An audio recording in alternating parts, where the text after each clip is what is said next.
La lecture de presse du jour sur Alliance 92. Lecture de presse pour ce mardi 26 mars 2013. Nous allons commencer avec le journal Les Nouvelles qui nous titre à sa page 1 présidentielle. Le TGV écarte un candidat potentiel. En attendant l'officialisation de celui qui portera l'étendard du TGV prévu dans les jours à venir, sa secrétaire nationale Lantra Koutmave a dressé le profil de son candidat. C'était lors de l'émission Savaravn de la Radio Nationale et de retour au pays, le président de la transition, André Rajol, a déjà pris contact avec les responsables du TGV au sujet de la question. Une personnalité dont le nom circule depuis quelques jours dans le microcosme politique est déjà hors course. Voilà ce qui est dit ici par rapport à ce titre mis à la une. Mais voyons justement en détail le contenu de cet article. De retour au pays, le président de la transition, André Rajol, a déjà eu, comme nous l'avons spécifié, des contacts auprès des responsables du TGV en ce qui concerne à la personnalité qui pourrait donc répondre à leur profil tant cherché. Et on nous dit ici à travers cet article que c'était lors de l'émission Savaravn à la Radio Nationale, Lantra Koutmave, secrétaire national de la formation, a laissé filtrer des informations sur la personnalité qui aura la lourde tâche d'amener sa troupe à la magistrature suprême et je cite, « La crise a permis d'en tirer plusieurs points, en particulier la trop grande implication des pays étrangers dans les affaires internes du pays. Pour nous donc, que celui ou celle qui devra diriger le pays est la personnalité qui incarne le mieux le changement. C'est la base de notre critère. » Fin de citation. Toujours de cet article du journal Les Nouvelles, une source autorisée au sein de cette formation politique a fait le point, et je cite encore une fois, « Nous allons étudier au cas par cas ces personnalités et nous allons procéder par élimination. Ce n'est pas une question de personne mais de conviction. » Fin de citation. Et toujours d'après cette personnalité, plusieurs noms circulent ici et là, notamment par voie de presse, mais il se pourrait que le TGV propose une nouvelle personnalité. Le parti fondé par le président de la transition est actuellement donc dans un moment décisif de son jeune existence. Nous partage ici cet article du journal Les Nouvelles. Le retrait du numéro 1 de la transition de la présidentielle a redistribué les cartes entre les initiateurs du changement lors de la mobilisation populaire de 2009. Le TGV tente ainsi d'éviter l'hémorragie de la dislocation dont a été victime l'Union des démocrates et des républicains après le recul de la présidentielle. Voilà ce que l'on nous fait savoir donc cet article du journal Les Nouvelles. On parle des critères énumérés aussi par la secrétaire nationale du TGV qui laisse ainsi planer une âpre bataille et une discussion au sein de la formation pour choisir ainsi son porte-fagnon. Midi Madagascar, en page 1, la Laura Valman a candidature possible le 24 juillet. L'ancienne première dame sera encore au pays le 8 avril prochain. FFM, une vingtaine de prétendants à la présidence. Voyons côté ici vision de Midi Madagascar qui nous titre absence à l'élection. L'absence de cette mouvance Ravalman à l'élection présidentielle fera bien l'affaire des outsiders. La crise politique et ses conséquences économiques et sociales désastreuses douloureusement ressenties se traduisent par une perte de crédibilité du pouvoir et de sa base politique auprès de la majorité de la population malgré qu'elle participe au gouvernement dans les autres institutions. La mouvance Ravalman n'est pas considérée comme un décideur au sein du pouvoir, nous livre ici Vision de Midi Madagascar. Elle acquiert de la sympathie au niveau du public, une éventuelle absence de participation aux élections ne peut ainsi que profiter à ses adversaires politiques et ces derniers n'ont guère intérêt à ce que Marc Ravalman revienne au pays. Le blocage est bien sûr d'affirmer que ce retour est dangereux et facteur de trouble. Cette perception n'a-t-elle pas été démentie par l'arrivée de la Laura Valman? Nous confirme ici Midi Madagascar à travers sa colonne Vision. Son retour n'a entraîné aucune perturbation sociale ou politique. Elle a pourtant été refoulée Manu Litari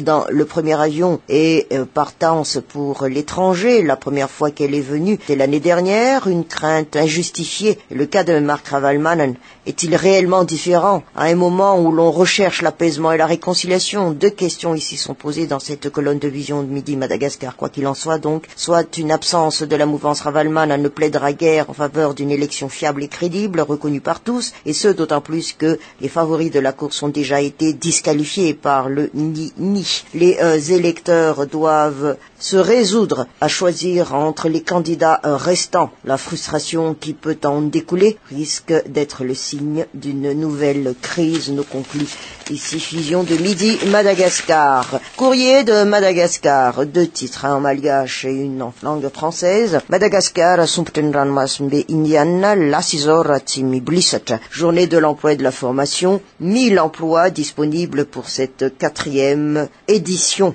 tout en sachant très bien que l'emploi des jeunes constitue une préoccupation majeure actuellement. Mais son éditorial, il faut que ça bouge. Et oui, c'est ça, il faut que cela bouge. Mais le monde politique, lui, est bizarrement silencieux actuellement, alors que de grands enjeux se profilent pour très bientôt avec ces élections qui s'annoncent incontournables, à croire qu'il n'y a plus personne dans la place, alors que l'heure devrait être aux grandes gesticulations pour ces politiciens qui ne cessent de se faire remarquer pour une raison ou pour une autre en temps normal, afin de montrer au commun leur existence ainsi que leur prétendu souci de mieux être des malgaches. Ainsi, après ce que l'éditorialiste ici de Courrier de Madagascar classerait de course pour venir en aide aux sinistrés du cyclone Haruna, une saine ou sainte concurrence selon leurs termes donc, mais qui n'avait été qu'un prétexte à des pré-campagnes électorales, et chacun semble se terrer dans son coin, ne faisant que des apparitions sporadiques dans des domaines autres que la politique.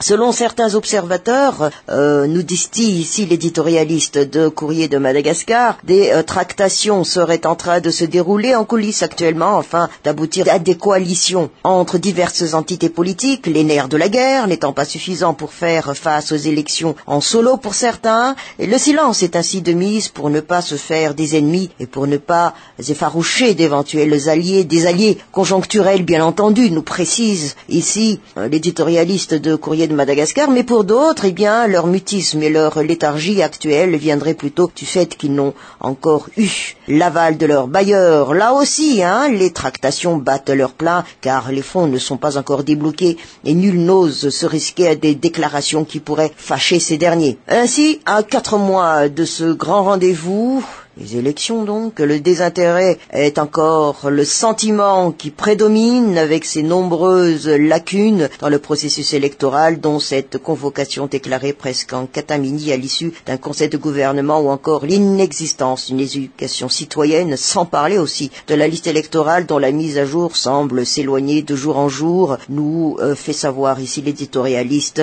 de Courrier de Madagascar. Mais il est grand temps que les choses bougent, et à ce titre, eh bien, les organisateurs, notamment la CENIT, ainsi que les entités responsables de l'éducation citoyenne et de l'observation des élections, doivent agir comme ils avaient quelque chose sur le feu et ne pas prendre exemple sur ces politiciens, eux, qui, à leur raison pour se cantonner dans leur mutisme et dans leur inaction, des raisons dont tout le monde se moque éperdument. D'ailleurs, le journal La Vérité, réunion de la COI à Mahajang, la sécurité alimentaire est un problème politique, université d'Antananarive, les problèmes fonciers persistent. Voilà les 2 titres mis à la une, et justement c'est ce second titre que je me permets de vous en faire la lecture. Du pain sur la planche pour les nouveaux élus de l'université d'Antananarive. Les problèmes financiers sont loin d'être résolus, faute de budget de fonctionnement, et les facultés et départements fonctionnent actuellement avec les droits d'inscription et des étudiants. Pourtant, l'année universitaire est en cours d'achèvement, tandis que certaines facultés ont déjà débuté la nouvelle année. Par ailleurs, nous dit encore ici le journal La Vérité, les nouveaux élus à l'université ne sont toujours pas à leur poste, quelques mois après les élections, ceci malgré la nomination du nouveau président lors d'un récent conseil des ministres. Les grognes fusent de part et d'autre, notamment venant des étudiants qui réclament également leur diplôme. Et questionné à ce sujet, eh bien, le professeur Akutorso expliquait que les anciens responsables peuvent effectuer les signatures des diplômes ou autres affaires courantes en attendant la passation. Concernant la passation, justement, la passation de service, ici, on parle, une source à l'université a confié donc au journal La Vérité que la cérémonie aurait dû se faire cette semaine, mais sera peut-être reportée après les festivités de Pâques. La Gazette de la Grande Île, faux passeport, une menace pour Air Madagascar. Voilà ici le grand titre mis à la une par la Gazette de la Grande Île, mais parlons plutôt de la capitale, vue ici par le journal La Gazette de la Grande Île, plus exactement Antananarive, salle avenue de l'Indépendance. Depuis la place Dans Bouzatouf, l'avenue de l'Indépendance est agréable à voir, particulièrement les jours fériés, quoique la grande piscine qui a été installée a depuis porté atteinte à la perspective propre aux avenues. Le plaisir des yeux s'arrête malheureusement en Bouzatouf. Tous les jours, l'avenue de l'Indépendance est loin d'être le bel endroit de la capitale. En effet, nous illustre ici et nous argumente également la Gazette de la Grande Île. Tous les soirs, cette avenue se transforme en toilette publique à ciel ouvert. Les clients des gargotes ambulantes, des étals de brochettes ou de boissons alcoolisées n'ont pas d'endroit pour libérer leur vessie ou plus. Les sans-logis font leurs besoins là où ils l'ont envie. Les gardiens qui dorment sous les arcades n'ont pas non plus de toilette. C'est ainsi que tous les matins, lorsqu'ils ouvrent leurs fenêtres, les habitants du quartier d'Analakel sont saisis par cette odeur nauséabonde après avoir passé la nuit à entendre les bruits des noctambules et à subir aussi les odeurs des brochettes. En tout cas, lorsque ces mêmes habitants sortent de chez eux pour aller au travail, nous illustre encore ici la Gazette de la Grande Île, ils ont intérêt à bien être réveillés puisqu'il leur faut ouvrir les grands yeux pour éviter de mettre les pieds sur les immondices de toutes sortes.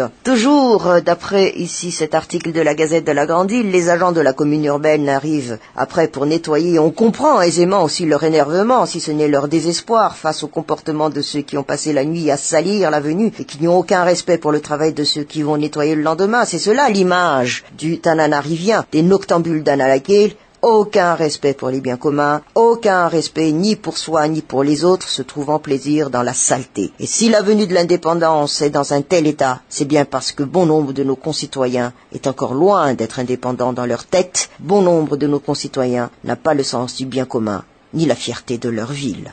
L'Express de Madagascar, réconciliation, ruée vers la présidence du CRM. Voilà, c'est le titre ici mis à la une élection dans l'élection, comme le dit le journal. Il n'y a pas que la présidentielle qui fait l'objet de convoitises. L'élection de la présidence du comité de réconciliation malgache suscite le même engouement. Une trentaine de candidats a été enregistrée hier. Serait-ce une mine d'or? La question posée ici par l'Express de Madagascar. Mais voyons plutôt en page sociale, mobilité. Les accidents de la route se banalisent. Le titre donné à cet article, les accidents routiers se multiplient ces derniers temps et les actions pour endiguer ce fléau tardent par contre à venir. La plupart des accidents routiers survenus récemment sont d'origine humaine et les actions de sensibilisation que nous avons effectuées ne semblent pas encore avoir obtenu de grands résultats et pour ce long week-end, Pascal, aucun travail de sensibilisation de masse n'est prévu faute de budget. Voilà ce qu'a avancé ici le directeur général des transports terrestres. À l'entendre, le risque d'accident routier ne serait inévitable durant cette fête pascale, même si la gendarmerie nationale dans son communiqué a souligné hier que tous les chauffeurs pris en état d'ivresse seront sanctionnés. Mais nous dit ici l'Express de Madagascar, le fond du problème des accidents routiers, parfois mortels, semble divers. Entre autres, le manque de coordination entre toutes les entités responsables de la circulation, ou la réunion entre les forces de l'ordre et les ministères concernés, entre autres les transports et les travaux publics, existe toujours, mais les actions concrètes tardent à venir. Voilà ce qu'a pointé encore du doigt le directeur général des transports terrestres. Et d'ailleurs, ce dernier refuse ainsi d'endosser la responsabilité de la circulation des véhicules engendrant des accidents routiers à cause de ces freins défaillants et la circulation des voitures surchargées.